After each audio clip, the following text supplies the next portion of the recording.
Bro, I was rewatching this episode at 2 a.m. and realized the insane web of lies happening before the island exam even starts is absolute cinema. On the surface, you think you're just watching students prep for a test, but beneath that, it's a massive, toxic game of chess in the shadows. Everyone smiles, but behind closed doors, the knives are drawn. And at the center of this impending storm is Ayanokoji. The deserted island exam isn't just a summer camping trip, it's a brutal survival war. Starvation and exhaustion are guaranteed. Students will be isolated and pushed to their absolute limits. And the worst part? In the middle of this chaotic wilderness, Ayanokoji is going to be completely exposed. To understand why this is happening, we need to go back to the craziest consequence dropped quietly during the first few weeks of the semester. Because what's coming up on the island isn't just about survival. It's a targeted manhunt. The entire first-year class, easily the most vicious crop of new students we've seen, is secretly hunting one single guy. And they aren't doing it just for pride. Remember their middle school reputations? These aren't normal kids. Some ran underground gangs, others destroyed classrooms through pure psychological manipulation. They are ruthless and hungry for dominance. When you drop a massive incentive into a shark tank like that, the blood in the water is immediate.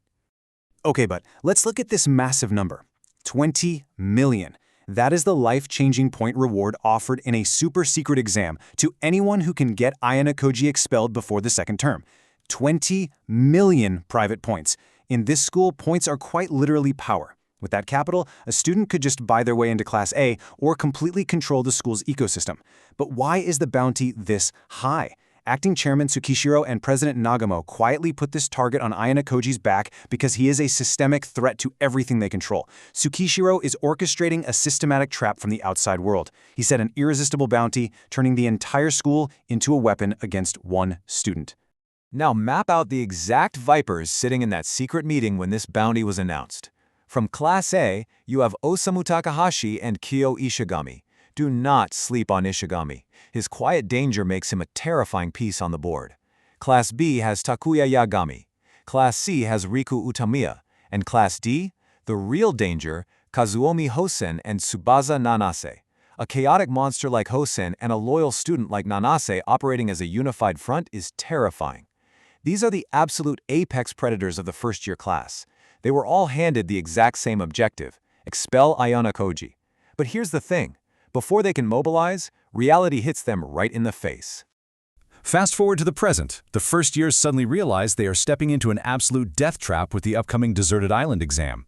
The second and third years have been through this exact nightmare before. They know the terrain, the psychological warfare, and exactly how to break their opponents. Remember Ruien on the first island? The upperclassmen are monsters. Deep down, beneath their arrogant posturing, these first years are terrified. They are flying blind into a war zone. They quickly acknowledge this puts their entire grade level at a severe, potentially fatal disadvantage. It's exactly as they say. They have two options here: work together or get brutally eaten alive by the upperclassmen. This is exactly where Yagami steps up to play peacemaker. He proposes a highly logical, collective truce between all the first-year classes.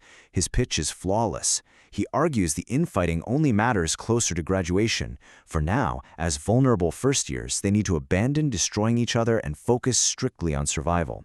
His master plan is to take the best students from across the grade to form a supergroup of 4. Because upperclassmen are restricted to groups of 3, a 4-person first-year supergroup could secure first place and protect their grade.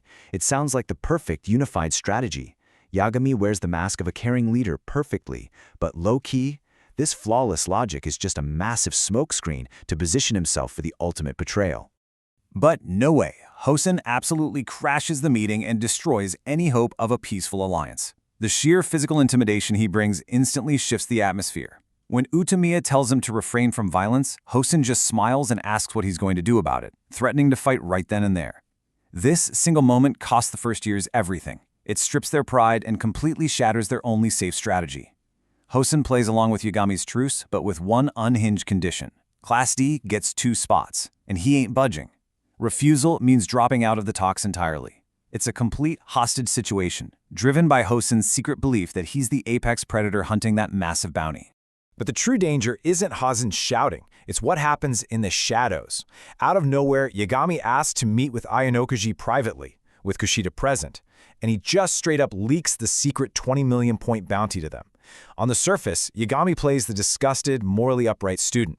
He claims he has no intention of sabotaging someone's life. He even frames this massive betrayal of his own grade as an act of pure protection, looking deep into Kushida's eyes saying he didn't want her caught in the crossfire if Ayanokoji's class gets attacked. It looks exactly like a nice guy protecting his middle school crush, right?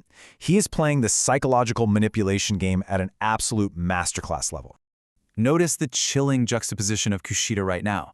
The second Yagami leaves, we get this stark, terrifying look at her two faces.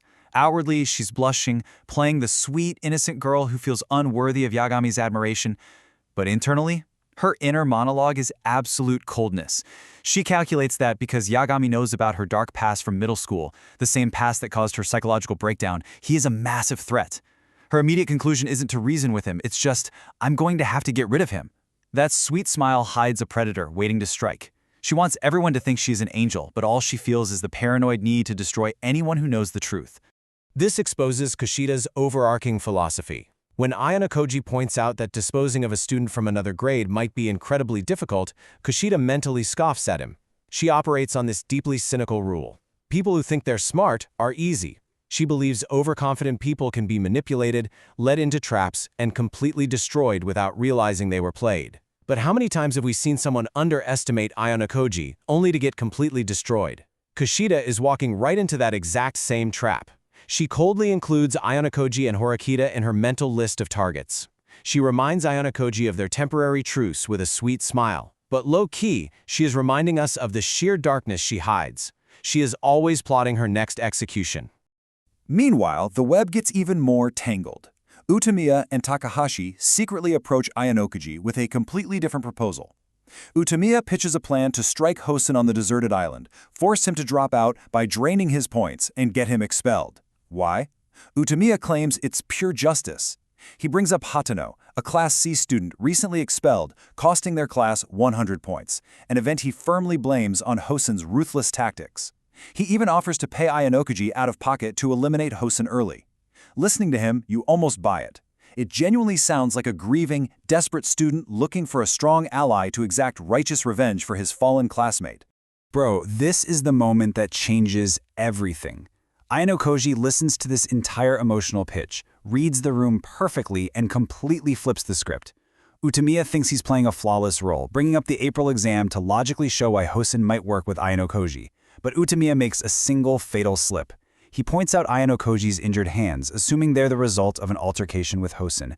Ayanokoji's mind works at light speed. In a fraction of a second, he connects the massive bounty, the failed April partnership, and Utamiya's hyper-specific behavior. A single glance at his own hand unravels a weeks-long conspiracy. Ayanokoji is low-key terrifying here. He instantly sees through their noble act, spots the hidden trap, and corners them with pure logic. He just casually drops this absolute mic drop quote. He completely traps Utamiya in his own twisted logic. Ayanokoji exposes that weeks ago, Utamiya hadn't been genuinely looking for a partner for the special exam. He had been actively hunting Ayanokoji for the 20 million points. Ayanokoji deconstructs the flaw in their plan, asking how they thought they could orchestrate an expulsion without collateral damage. Watch the exact shift in Utamiya's demeanor here. The facade of a grieving classmate shatters.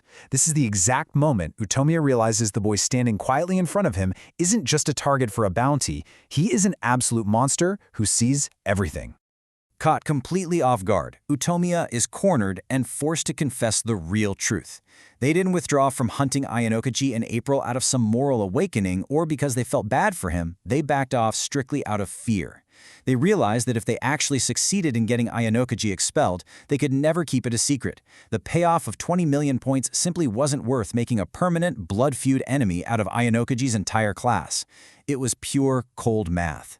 Think about what a class war means here. It means spending the rest of your high school career relentlessly hunted by Horikita, avoiding the unpredictable genius of Koenji, and fending off Class D. They backed down because the cost was too high. This whole situation forces us to ask the real question: who is actually using who? Yagami leaks vital intel while looking like a gracious savior. Kushida plays the helpless victim while plotting a cold-blooded murder. Utamiya begs for a righteous alliance while desperately hiding a past assassination attempt. It is a complete, toxic cycle of manipulation. But with Ayanokoji fully aware that he's completely surrounded by enemies pretending to be allies, the tension finally boils over. We reach our emotional landing with the true apex predator of the first years, making his final, devastating move. The quiet games are officially over, and the sheer violence is about to begin. Hosen rejects Yagami's first-year truce entirely. Instead, he decides to form his own rogue squad, specifically built to hunt Ayanokoji on the island. He brings in Tsubasa Nanase, who promises complete obedience from Class D. But they need a third. Enter Ichika. She struts into the meeting, completely unfazed by Hosen's terrifying, murderous aura. When Hosen aggressively questions if she has the physical stamina to survive a rough environment, Ichika steps right into Nanase's personal space and coldly asks, "Would you like to test me?" With zero hesitation, she dominates the psychological space of the room, proving instantly to a monster like Hosen that she isn't just a fragile honor student. She is just as dangerous, if not more so, than they are. But Ichika isn't just there to play along and be a good soldier. She tests Hosen's resolve with an absolutely insane demand. If she is going to risk helping them get Ayanokoji expelled, she wants all the points. Not a generous cut, not half, the entire 20 million points exclusively for herself. Nanase immediately protests, saying they can't give the whole reward to someone from Class A. It's an insulting, arrogant demand meant to see just how desperate Hosen really is to secure a capable ally for his hunt. And shockingly, Hosen just agrees. He tells her it's a deal. But why did Hosen agree so easily? Does he actually respect her audacity? No. He just sees her as a highly capable, utterly disposable tool. Because, come on, did we really think Hosen was going to play fair? The second Ichika leaves the room, Hosen completely drops the act and reveals his true colors to Nanase. He has zero intention of giving Ichika a single point. He laughs it off, saying, "Who gives a damn what I told her if it ain't in writing?" His actual plan is cold and brutal. Use Ichika's skills on the island to corner Ayanokoji, claim the expulsion himself, take the full 20 million payout, and leave Ichika with absolutely nothing. When Nanase calls him terrible, he just smiles. Hosen isn't just playing for points. He genuinely enjoys the violence. He is having the absolute time of his life, plotting to crush everyone. So the stakes are completely locked in. The first years have utterly failed to unite. Instead, they have splintered into highly dangerous, self-serving factions. Yagami is playing flawless mind games. Utamiya is desperate to cover his tracks. Kushida is plotting from the shadows. And Hosen has formed a rogue hit squad built on a foundation of inevitable betrayal. Ayanokoji is officially cooked. He is walking into a deserted island exam that isn't just a test of survival against nature, it's an absolute war zone. This changes everything. Ayanokoji isn't just fighting the wilderness, he has to sleep with one eye open. Every single person he meets in the jungle is either actively hunting him for 20 million points or plotting to stab their own teammates in the back. The trap is fully set and the island awaits. The only question left now is, with so many vipers hiding in the grass, who is actually going to strike first when the exam finally begins? But here's the thing. Ayanokoji already knows they're coming. He sees the entire board. The real question isn't whether or not he'll survive the island, it's how utterly he's going to break them when they actually try to take him down. Drop your theories below, subscribe to Zero Anime, and I'll see you in the next explainer.